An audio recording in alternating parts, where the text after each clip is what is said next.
Zimbabwe, this is Zambia, Zambezi River, and this is the highest structured bungee jump in the world. It's 111 metres. I thought this would be a good way to start our trip for Africa. Not a sensible way, but a good one. Shall we get it over with? Here we go, counting! 5, 4, 3, 2, 1,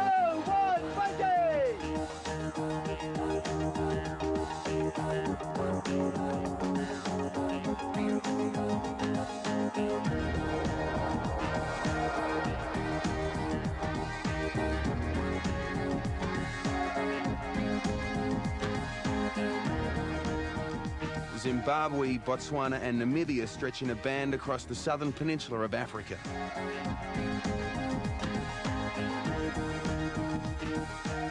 My journey starts at Victoria Falls in Zimbabwe, then I head west visiting Botswana's national parks. In Namibia, I travel to the coastal town of Swakopmund, north to remote Ovambaland and south through the desert, finishing my journey at Lüderitz.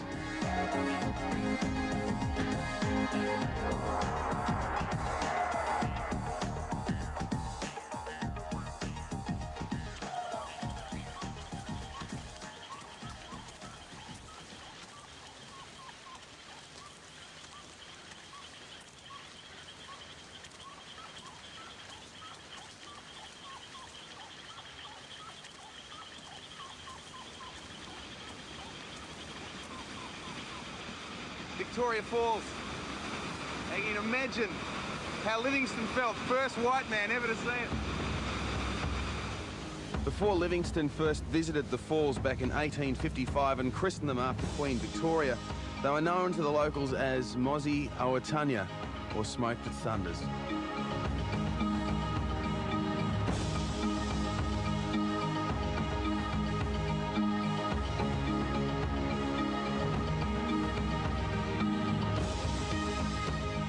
The falls are nearly a mile across and drop approximately 400 feet into the Zambezi Gorge.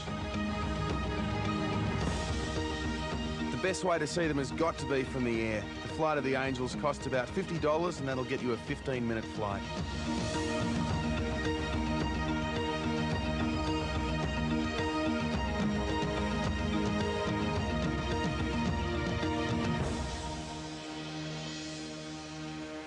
What we're going to do now is just give you a talk to you about your future, what to do and what not to do on the river. Anyway, you're cruising down through rapid number 4, okay?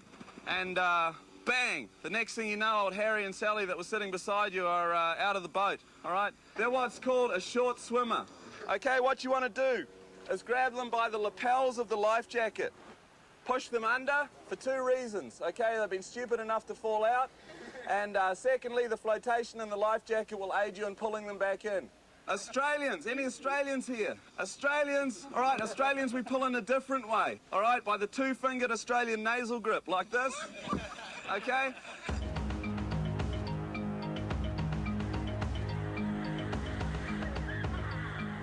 The Zambezi River Rapids are some of the most exciting in the world. They rate a number 5 grade for difficulty. 6, well, that's considered too dangerous to raft.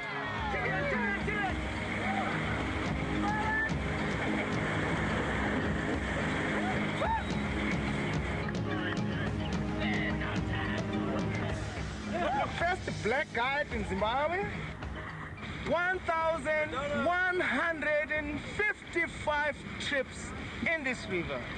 Coming up is number 5, which is called Stairway to Heaven or Stairway to Hell. Hard forward! Hard forward again! Dig, dig, dig, dig! This way!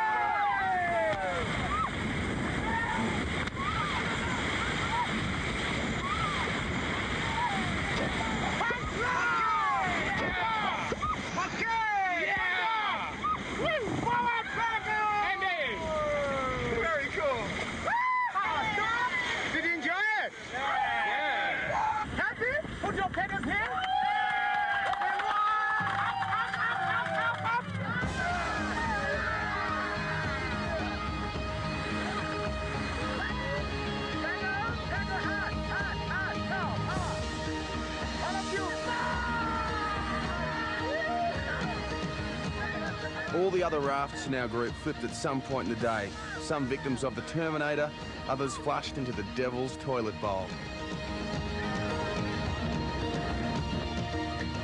The last rapid, the big daddy of them all, is simply entitled Number 18.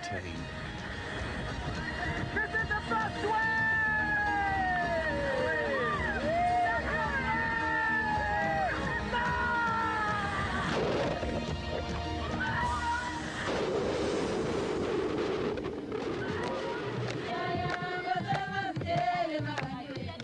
The village of Chitobe is about 15 miles outside of Victoria Falls and offers a typical example of rural life in Zimbabwe. The people here, like 80% of the country's population, depend on agriculture for an income. Nanela Moyo was born here. So this is the communal land? Yeah, that's the communal lands. Okay. And so this is pretty much your village? That's my village. And what is this the neighbours that everyone's embarrassed about? They just let the house go? Not really, not really. Right. Because they know the reason why it's like that. Yeah.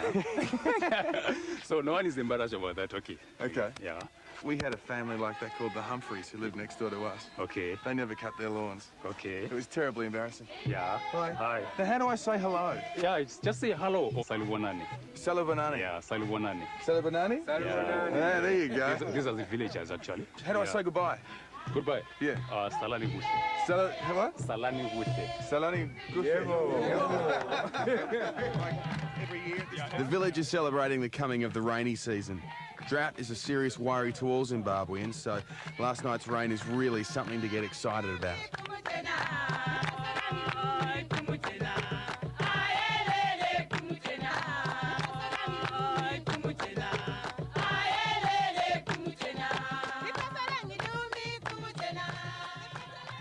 A typical household is divided into several huts, one for sleeping, one for working, one for gatherings, and of course, one for eating. A typical meal is mapani worms. The worms are collected from the local mapani tree. The recipe seems easy enough. Gently boil the worms, stir in a few globs of peanut butter, simmer for 15 minutes or so, and presto. Mmm. They don't look very nice, really, do they? No, they're looking very nice to me. I don't know. They look good to you? Yeah, they look good to me. I don't know how they taste, actually, but... You must come to my country and have a meat pie. A meat pie? Meat pie.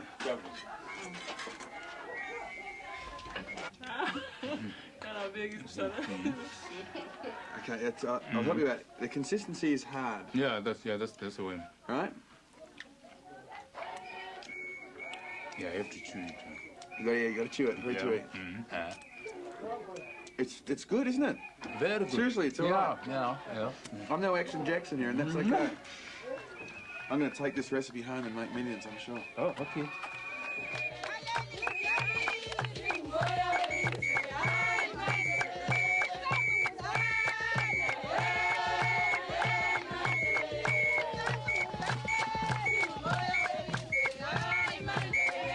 To make sure the celebrations keep up their momentum, a special brew is brought in by Donkey Cart. It's a cheap and very popular alcoholic drink made from sorghum and other local ingredients, and it packs a very deceptive punch. Yes. This is a bit of an occasion for me. As you can see, I found the fellas and I found the Shake Shake. Shake Shake is like, I'm told, the local sort of beer. Shake Shake's beer? Is beer? Yeah? Okay, so there's two ways. What about this one? Try this one? Is it Not this one. You can have it out of a can, obviously. Or, you know, this is the depth charger. Or you can have it out of the pumpkin. This is the traditional way. Yeah? This one is nice. The same? This one. This one's better? Yeah. I'll try this one. Okay? So Shake Shake. Cheers. He's looking up your old address. Yeah. How's it? What about drunk? How do you say drunk? Drunk. Unata. Yeah. Unata. You get drunk on this? Yeah. Ah, nice. My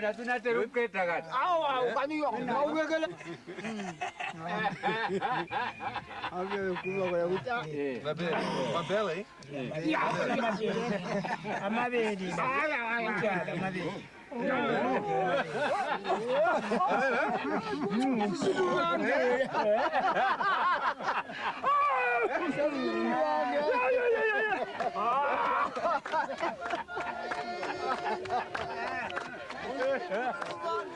This is a flotation ritual involving a man, a woman and a tie.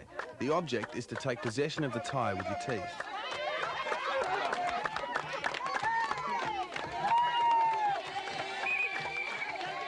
I soon learned that modesty isn't found at the bottom of a Shake Shake can.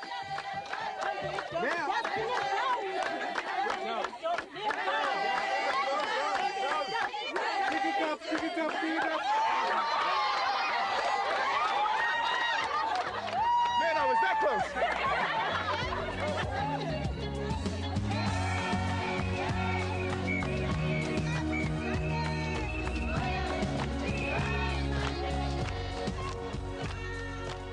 The Victoria Falls region borders 3 African countries, including Botswana.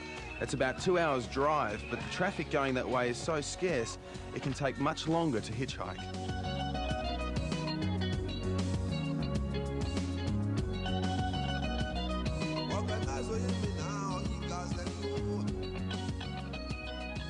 I'm heading to Kasane, just outside the Chobe National Park, which contains Botswana's most dense and varied game populations.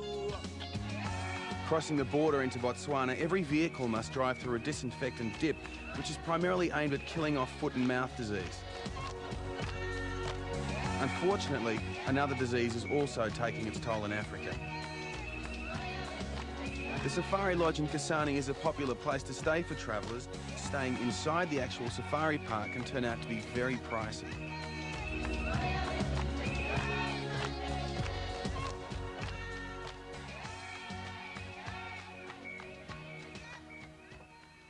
All right, I won't lie to you. Going on safari is a very expensive exercise. Now, probably if you're on a budget, the best way to do it is self-drive camping, and the next cheapest way is one of these. It's called a rondavel. We're right outside the Chobe National Park, so you're close to the animals, got hippos and elephants and lions.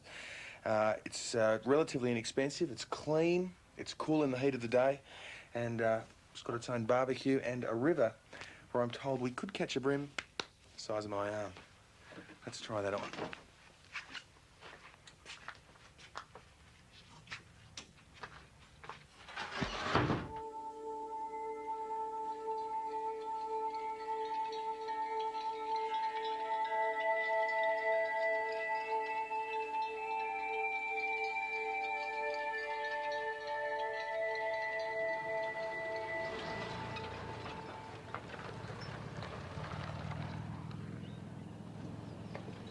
The next morning, I was up at dawn to go on safari with Map Ives, one of Chobe's most experienced game wardens.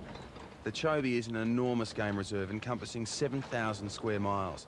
It is centred around the Chobe River, which is a focal point for most of the animals. The list of animals you can see here is huge, from 18 different species of antelope to what game hunters call the Big Five: leopard, buffalo, elephant, rhino and lion. Lions are just like people, really. You have lions of different characters. You get some lions damn cheeky.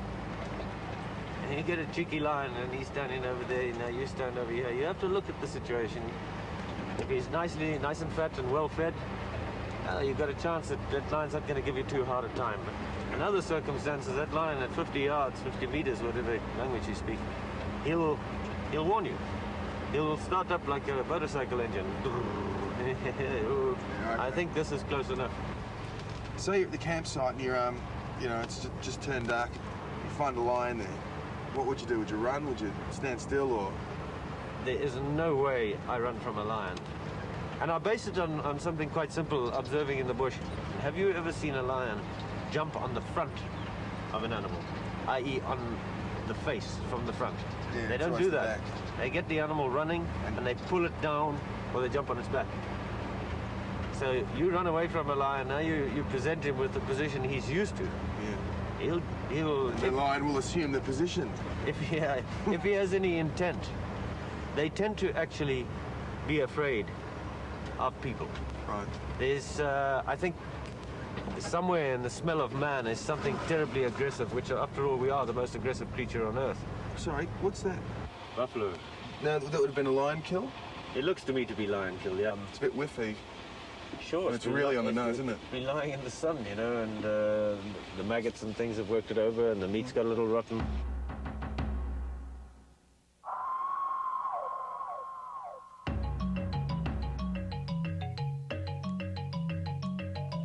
Lions are only active in the cool of early morning, dusk and night, making them more difficult to find than most other wildlife in the park.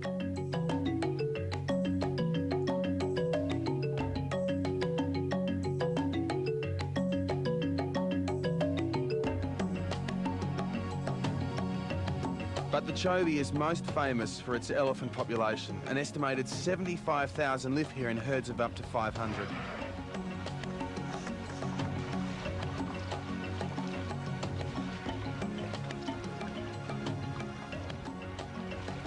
Elephants bathe once a day. They consume vast amounts of water and on average more than a ton of food every month.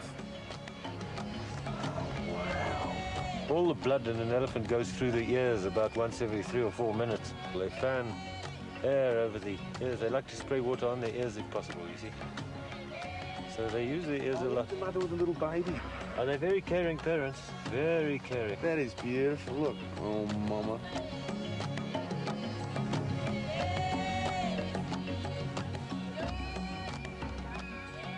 Matt took me further down the river to see a family of hippos. The Chobe River also has one of the largest hippo populations in southern Africa. Hippos spend most of their day submerged. Pretty relaxed. These guys are just taking it easy here. They overheat very easy. They're very, very fat. And so that's why the hippos just stay in the water? Mostly, yeah. They've got to keep cool. Plus, of course, they stay in the water because their skins can get sunburnt. Really? They can get sunburnt, yeah. So they keep the skin lubricated with water. Are they dangerous at all? Yeah, very dangerous. There's a number of dangerous species, but these things wipe out or kill and injure more people than anything else in Africa. And it's mostly because people come into contact with them more. People navigate with canoes, people fish, and these things will come up and bash a canoe from underneath, throw the guy out. And they don't eat meat, but they just bite him once, just once. And if they're on the land, and you walk between them and the water, they'll often charge out the bush, and that's where they quite often kill people. Right. They come running out the bush, and they'll defend that. But when they're in the water, they'll only defend the water territory. They won't bother with things on the land. So they feel safer in the water. That's their refuge. Okay.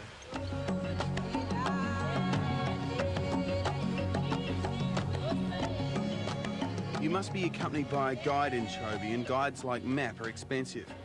As evening approached, we were back on the lion trail. Okay, what I've picked up here is I was driving down, I saw a couple of trucks crossing the road. They caught my attention simply because I've got an idea of the weather in the last couple of days. The day before yesterday, it rained quite heavily. Yesterday, it drizzled very briefly in the afternoon. That has left this drizzled effect on the ground, okay? These lions have walked through here, obviously, early on in the rains. And what tells me that quite simply is in this track over here, I see a wing of a termite. And a shed wing from a termite always comes late in the rain. Whether the rain's half an hour or 1 hour, they'll fly late in the rain or after the rain. These lions walked here during the rain. So it's likely that they walked here either the day before yesterday in the afternoon or yesterday during the drizzle. Finding tracks at least a day old isn't too encouraging. Even with the best trackers, there is no guarantee of finding a lion. It's like trying to find a needle in a haystack.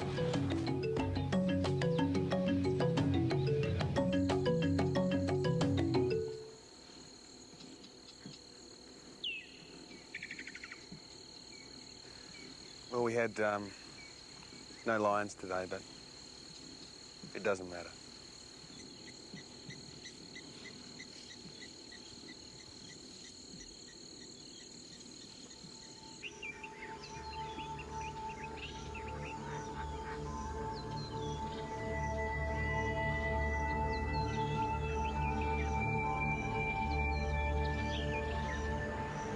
It's 5:30 in the morning, and we heard a lion go about a couple of minutes ago, and all the partners are playing up, so we could be in luck.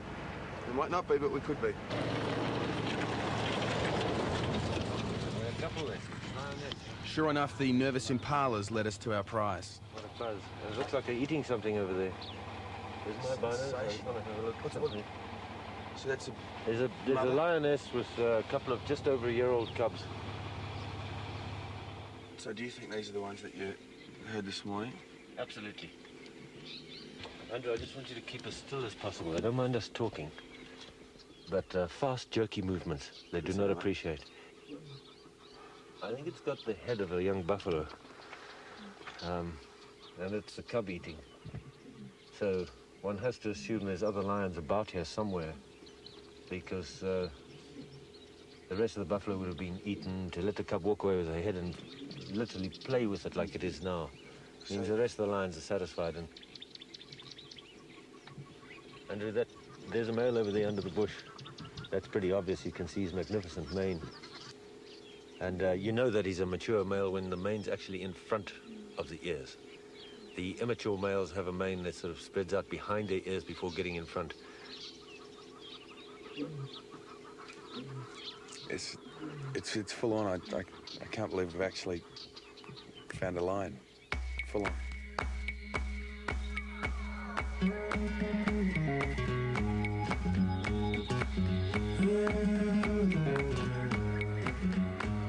West of Chobe is Botswana's Okavango Delta, a vast expanse of wetlands. The heart of the Okavango is only reachable by light aircraft.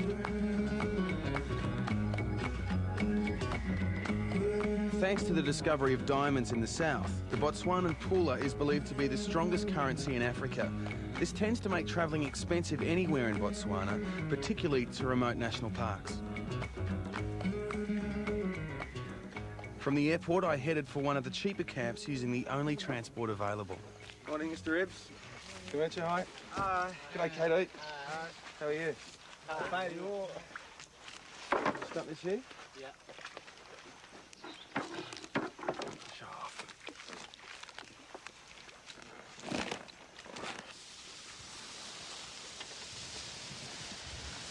I'm on a Makoro in the Okavango Delta. What this is a dugout canoe. It's made from the sausage tree. KD's father made this one. He's the craftsman. And it's a fabulous way to get around. You can't, just a bit of a trap, bit of a tip, put your hands out because the crocodile could take them, so you can't do this. Very naughty.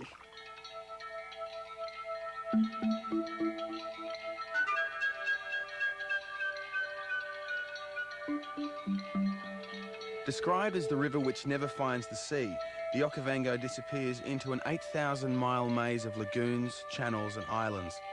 The delta is best known for its spectacular variety of bird life.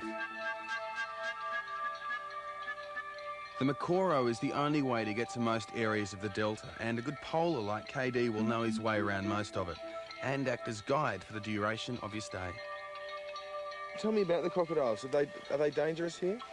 Yeah, they are dangerous, but not many times because always crocodile. When you see the Makoro, it's run away. Does anyone ever died? Yes, the croc is very dangerous from 3 o'clock down to 12 o'clock midnight. Is that when they feed? Yeah.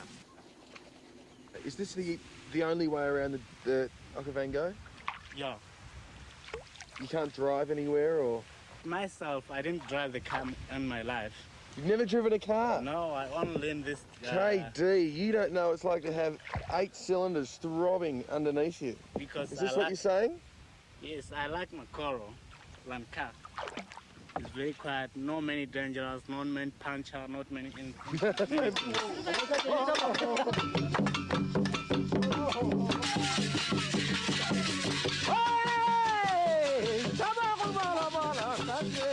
The Okavango is sparsely populated with fishing and farming communities who perform traditional dances for tourists as a way to supplement their income. Here the dancer works himself into a trance as a way to honour the spirit world.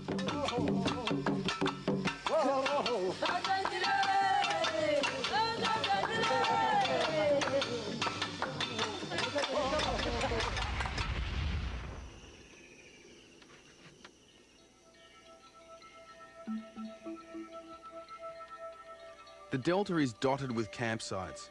One night in this treehouse at Oddballs Camp cost me about 25 American dollars.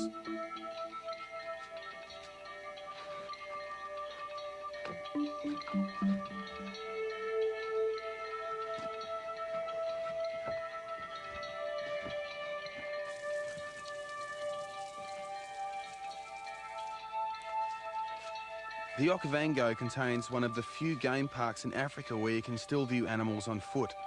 Guides like KD with their local knowledge are invaluable. KD, I've seen a lot of these things. What are they? This is a termite mound. Yeah? Do the termites still live here? No, it's only snake use it. Snakes use it now? Yes. Thanks for walking me past it, KD. I've only got whackers on, you know. Zebra and especially giraffe are very shy animals. It's best to approach them cautiously through the cover of the bush. Let's see. What? There's some giraffes over there. And zebras over there. Oh, yeah. The zebras usually graze in open plains so that they can see any approaching danger. This group clocked us in no time. 8 zebras. Oh, yeah, there's 3.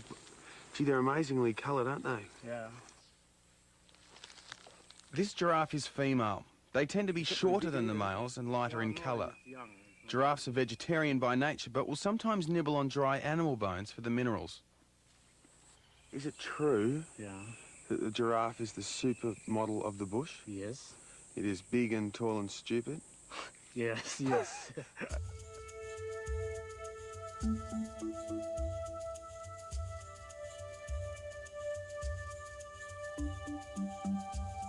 Moving on to our next camp, I decided to give KD a rest.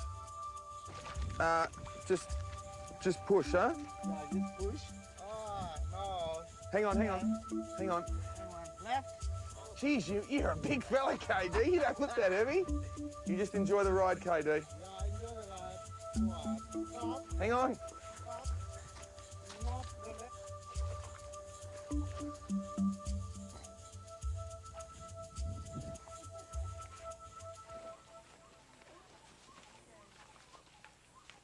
The cheapest way to stay in the Delta is in tented campsites using your own equipment.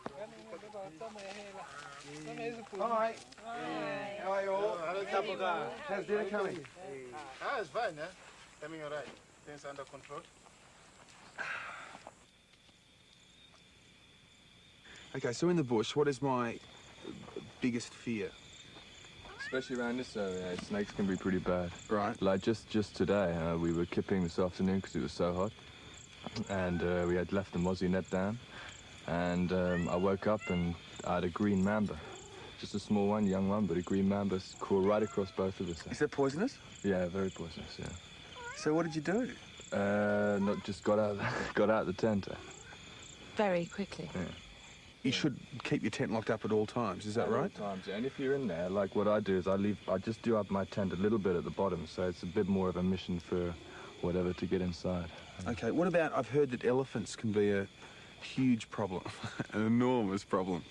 I've heard that they can push down, or they do, factually, push down trees. Yeah. And so they could really push one onto your tent. You just gotta not put your tent underneath a big tree. palm tree. They come for the palm trees, they come for the palm nuts. To eat the palm nuts. What about the baboons? Baboons are a problem with food and things like baboons, you must just keep your campsite clean. You must keep your camp very clean. You mustn't leave dirty pots and pans out. You mustn't leave food accessible for them. And you must run a clean camp, and the baboons aren't a problem. So they're really scavengers, aren't they? Yeah. They're opportunists.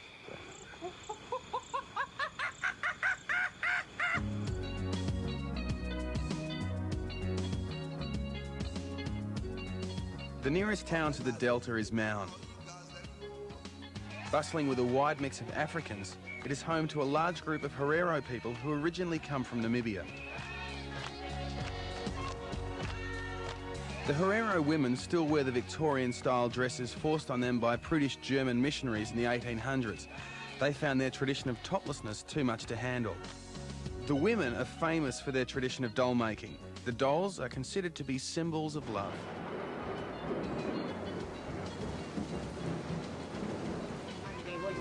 It's amazing, we just had this huge rainstorm, so now we're making the doll in here. It's been about 2 hours. She's gorgeous. She's married. If it's like that, it means she's married. So when a married woman usually hides her face. Oh, okay. Oh, like this? This is married? Oh, I see, okay. Oh, so this is a married doll? Yeah. Thank you very, Dange. Thank you very much. She's beautiful. One dress, 2 dress. Tickle her under there! No, I was kidding. Just kidding. Simon says, scratch your ears.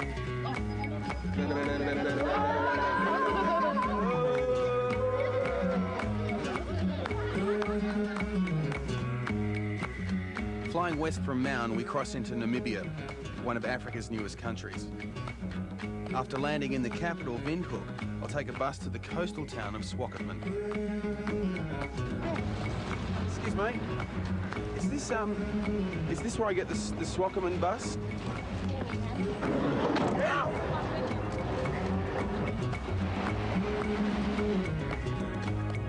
Namibia has one of the sparsest populations in Africa at 1.5 million. Often called the land of wide open spaces, it's an extremely arid country covered largely by desert. At Swakopmund, the desert stretches right up to the Atlantic coast.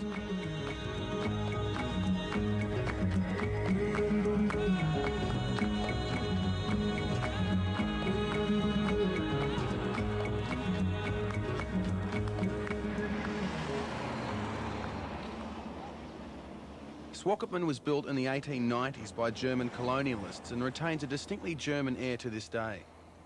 During the First World War, Namibia was annexed by South Africa, but the German community was allowed to continue living here as before.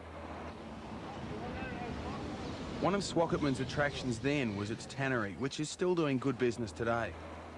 Licensed game hunting is still permitted, but ironically, it now generates considerable income for animal conservation. Mr. Shearer, all this stuff's for sale? These are all for sale. But what we've got is cheetah. Cheetah, and then you can put this over here. And here's a lion. Oh, that's a sensation, isn't it? That's a claw from the from the lion. It's a big lion. We are not allowed to take them without a permit. They are protected.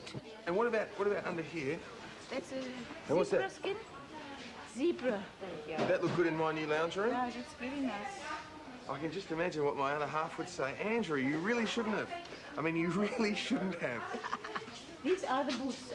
They're out of kudu leather. We get the kudu leather from the farmer. Yep. And then we... Kudu, is that like a cow or...? No, here's a... Oh, from these ones? Yeah. Where I'm from, these are called desert boots. What do you call them? Swakopmunders, because they are manufactured in Swakopmund. Are you Namibian or are you German? Swakopmunda. Swakopmunda. So you're Namibian? Oh, yeah. Because All kudu leather. my mum says that whenever you buy shoes, you should walk around the shop. But I see you've played a nasty But little you can open it. a joke on me here and tied them together. Apart from its nearby uranium deposits, Swakopmund's main income nowadays is mined from German holidaymakers. Up until 1990, when Namibia gained independence from South Africa, the German tourists had this beach to themselves. Black people were not welcome here, but fortunately, things seem to be changing. The black people have, more freedom to do what they want to do than before, Like going wherever they want, living wherever they want to live if they can afford to. So now that we have independence and you see black children swimming, in the beach, it's very nice. So there's still sort of an apartheid feeling amongst whites about blacks or blacks about whites? Yeah, mostly amongst the whites. I mean, if you discuss it with them, they will tell you that they are Africans too, because sometimes we get upset and said, if you still have this apartheid attitude, then go back to your own country. Then they said, well... Who, you say that or they say that? We say that about the whites, then they will tell you they are Africans too. But all I can say is that they are Africans with an attitude, maybe a bad attitude, because of course they cannot go anywhere since they were born here, but they still have that apartheid bad attitude.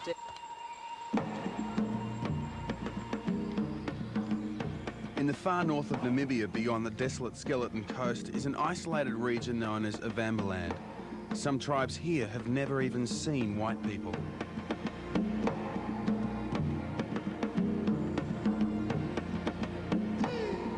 The Ovahimba are one of Namibia's oldest surviving people. They were once the largest group here. Traditionally nomadic pastoralists, they live in small spread-out communities governed by area chiefs. Ovahimba are distinguished by their unique jewellery and a red ochre resin, which they spread on their bodies to protect them from the mosquitoes and the sun. A formal introduction to the chief is required before any visit.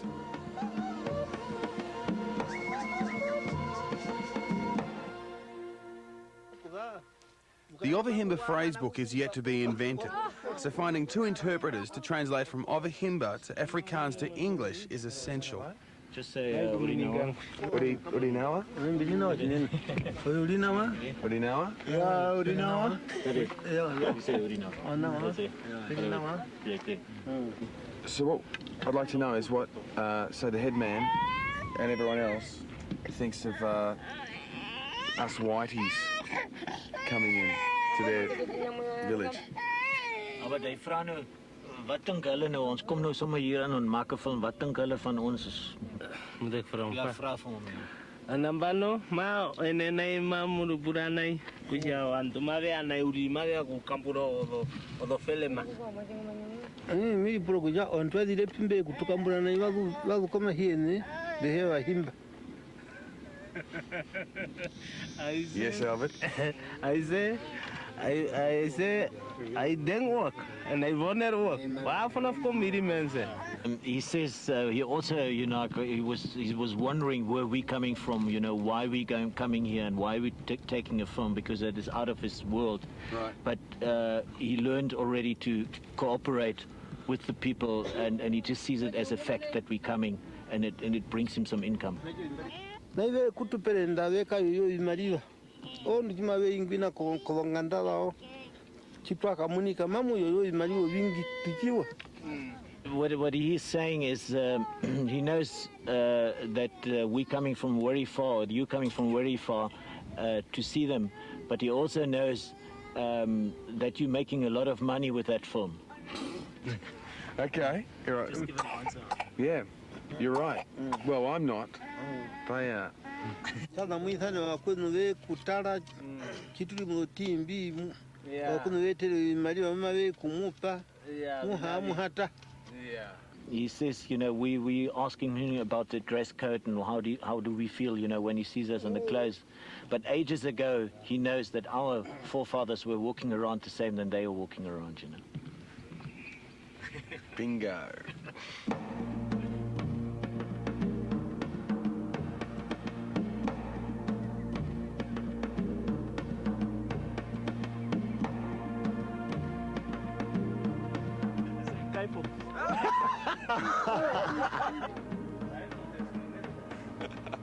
Photography lessons. There's a little square. The Ovahimba's increased exposure to white people bearing gifts of cigarettes and alcohol is worrying many anthropologists who fear their culture is under threat. How do we say goodbye? Karenawa. Yeah, Karenawa. Dange. Yeah. Dange, thank you. Here you go.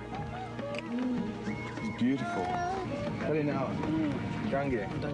Ya mutoro genjo.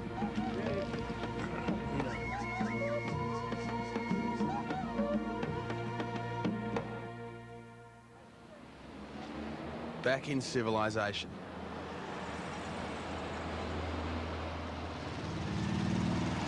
Okay, Damien. Albert. Hi, Gretchen. In Swakopmund, dune buggies are a popular way of getting around, particularly among South African tourists like the group giving me a lift.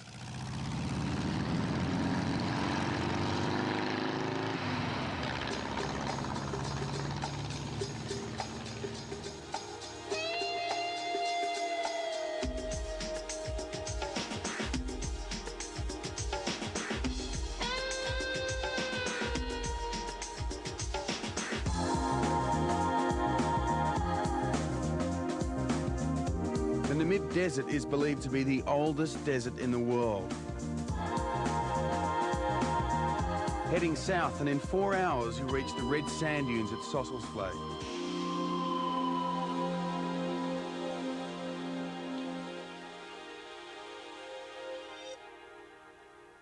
If you get this far, you can always try sand surfing the dunes. This is the dead flat I'm halfway there and I am halfway there. And beyond it, we're gonna see if we can light this thing up. Hope I can stand up after this.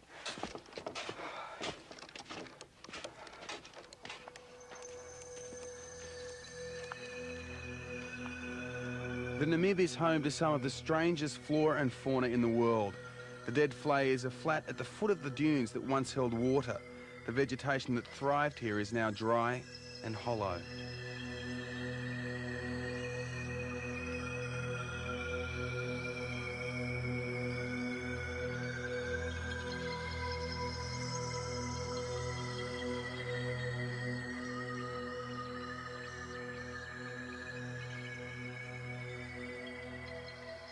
These are some of the highest dunes in the world, reaching over 1,000 feet. The highest sand dunes in the world, and I'm on Chasito, baby.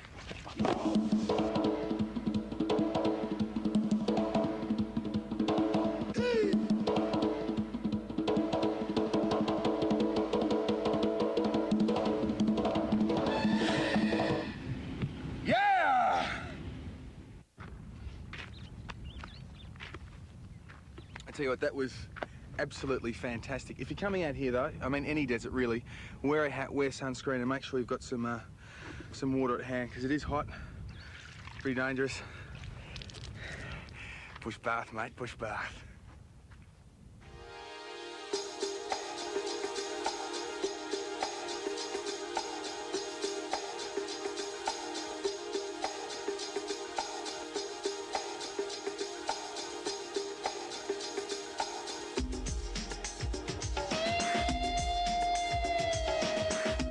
The last leg of my journey takes me out of the desert south to the spectacular Fish River Canyon, then back towards the coast.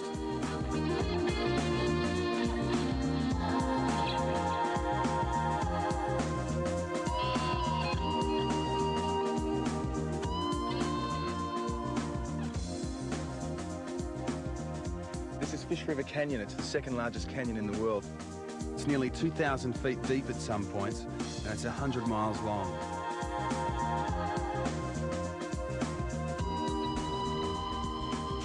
As you can see by the sign, this here is Diamond Area. We're about to go right on into it. Now, it says don't go off either side of the road. That's because there are diamonds there. Heed this warning. People have been shot for doing so. If someone tries to sell you a diamond, a raw one, don't buy it because it's highly illegal. If you find one, give it to the police. Sounds difficult, but you must do it.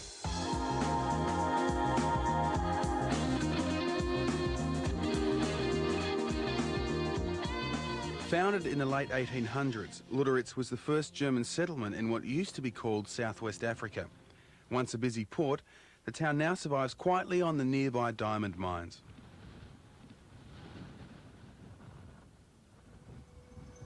The same cannot be said for Lüderitz's neighbour, the ghost town of Kolmanskop. It's only a few miles down the road.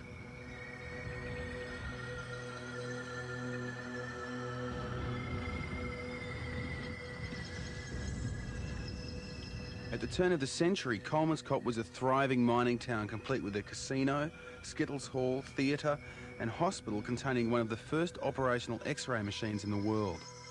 With the discovery of richer diamond deposits elsewhere after the First World War, the townspeople promptly moved on and the desert moved in. Yolanda, my guide, was born in the area and regularly gives tours of the town.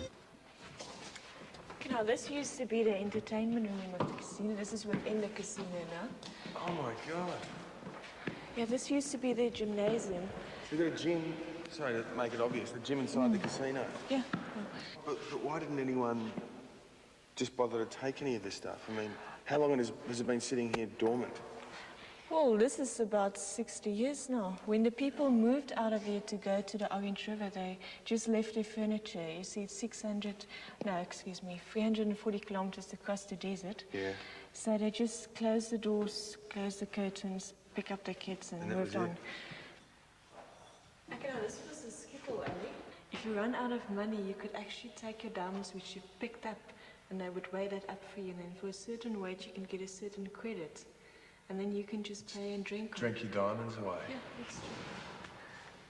I bet you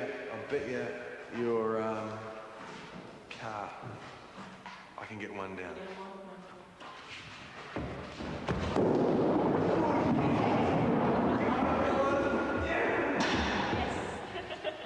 It's really tricky. It's tricky because you can see if you get down really low, the floor is warped that way, like that.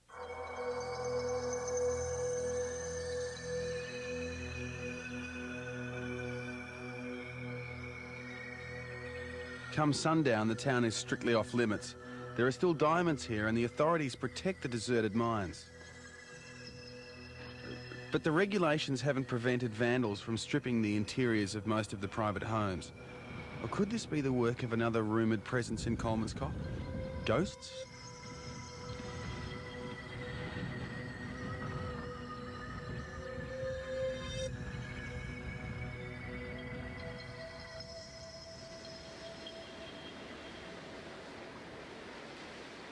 The coast around Lüderitz is rocky and windswept by Antarctic currents, making it an unexpected haven for both penguins and seals.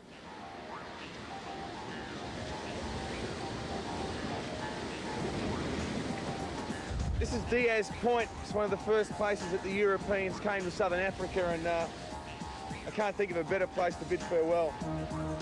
It's a mystical land. It deserves our respect for the people, for the land, and especially the culture. If we treat it right, it'll be here forever, which is, as Van Morrison said, is a mighty long time. See you later.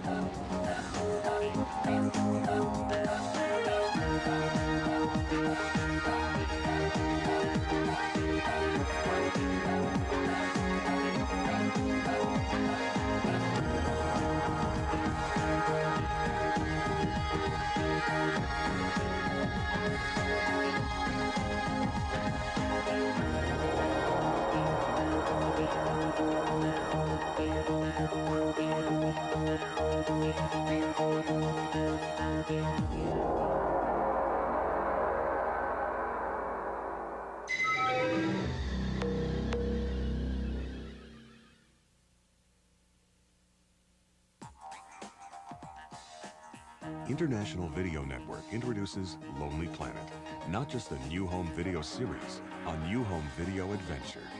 Based on the world-renowned Lonely Planet guidebooks, each program captures the unplanned exploits of independent travelers. The only thing to expect is the unexpected.